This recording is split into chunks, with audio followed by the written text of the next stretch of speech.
Shush, everyone, we're in a library.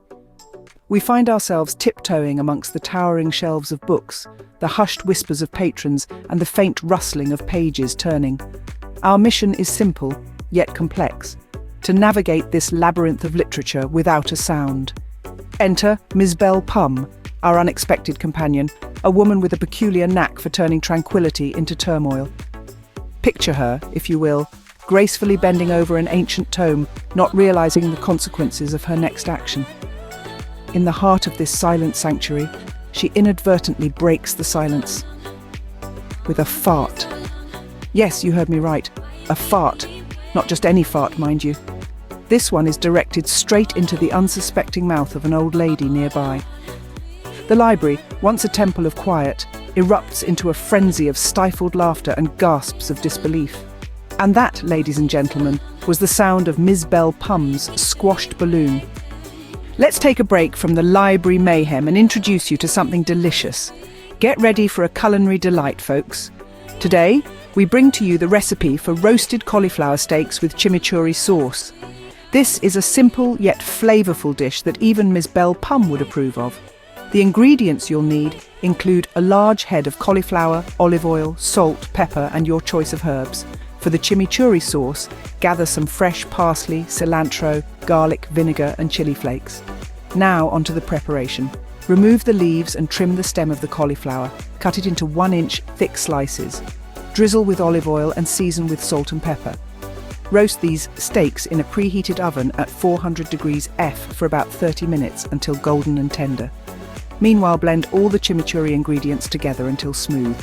Pour this over your roasted cauliflower steaks and voila, a dish worthy of praise. Now, speaking of praise, here's a funny incident from the library. A little girl, apparently inspired by Ms. Belle Pum, mistook a man's open, snoring mouth for a toilet. Yes, you heard that right. She tried to pee inside his mouth. The poor man woke up to quite a surprise, I'll tell you. Remember, folks, avoid peeing too much into this dish. It's meant to be savoured, not flooded. And with that, let's head back to the Candy Floss family and their sugary chaos. Now, let us meet the Candy Floss family. A fascinating bunch they are, and as diverse as the colours of a rainbow. First, we have the matriarch, Halve, Ms. Belle Pum's sister. As round and fluffy as her candy floss composition, she's a sight to behold. But don't let her sugary exterior fool you, she's as tough as they come. Next, we have Pole, the eldest of Halve's brood. He's as sturdy and strong as a polar bear, with a heart just as warm. Then there's the youngest, Nuddles. This golden bear of a girl may be small, but she's fierce, with a personality that can outshine the sun. Finally, we have Zoe, the middle child, and perhaps the most peculiar of the lot. She's a flossy, round little thing with short yellow hair tied up in pigtails, a living, breathing candy floss girl. Her sweetness is only rivaled by her love for mischief, a trait she seems to have inherited from her aunt, Ms. Belle Pum. Together, they make up the Candy Floss family, as sweet as their namesake, but with a dollop of chaos thrown into the mix, just like their beloved aunt, Ms. Belle Pum. But don't be too quick to judge them. In the face of adversity, they stick together, their bonds as strong as the stick of a candy floss.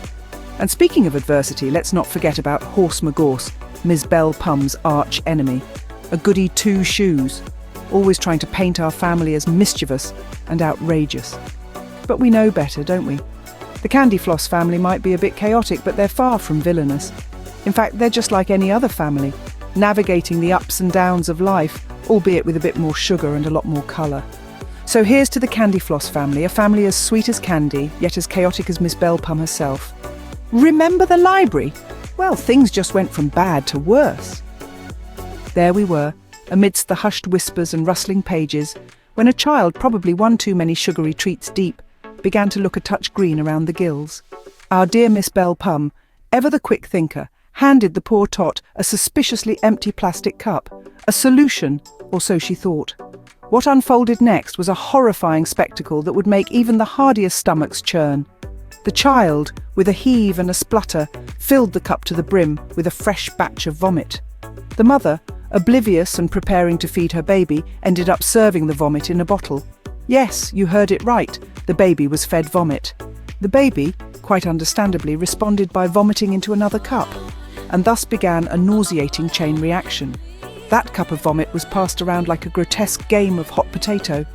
One by one, the library patrons fell prey to the vomit contagion. The second floor was no sanctuary from the onslaught. People were spontaneously vomiting, the smell of sick permeating the air, reaching even the ground floor. And that, my friends, is the Vomit Catastrophe. A sight that would make even the strongest stomachs weak. A sight that would make even the most hardened warriors faint. A sight that would make the most stoic of souls crumble.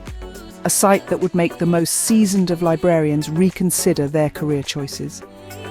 It was a day of infamy in the hallowed halls of the library, a day where the quiet sanctuary of knowledge was transformed into a battlefield, the casualties piling up, the air filled with the scent of defeat. Or rather, vomit.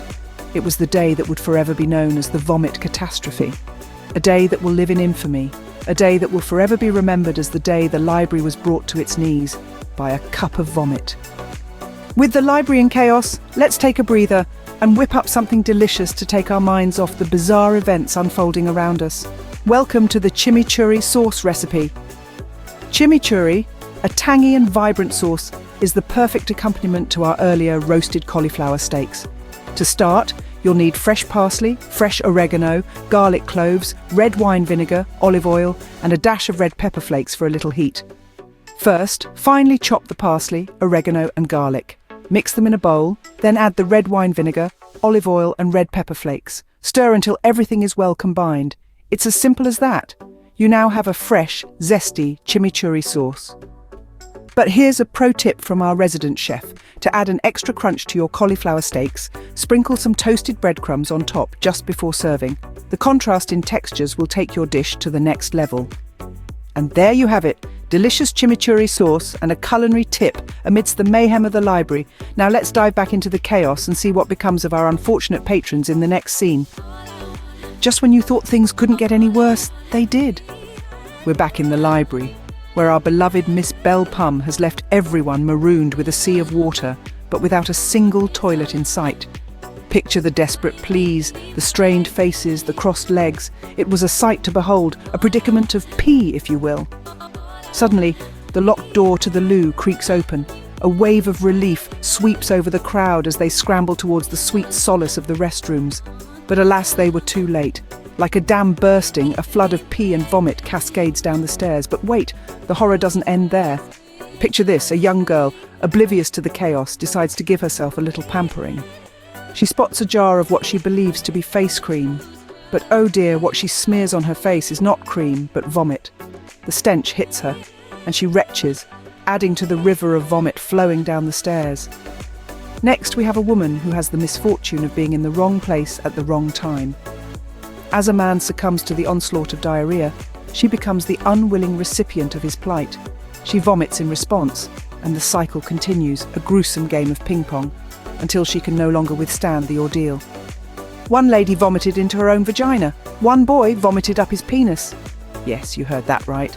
The library had turned into a house of horrors, a catastrophic comedy of errors that would make even the sternest librarian chuckle in disbelief. And that, my dear viewers, is where we leave you, in a library filled with pee, vomit, and a bunch of very unfortunate people. What's going to happen next? You'll have to wait to find out.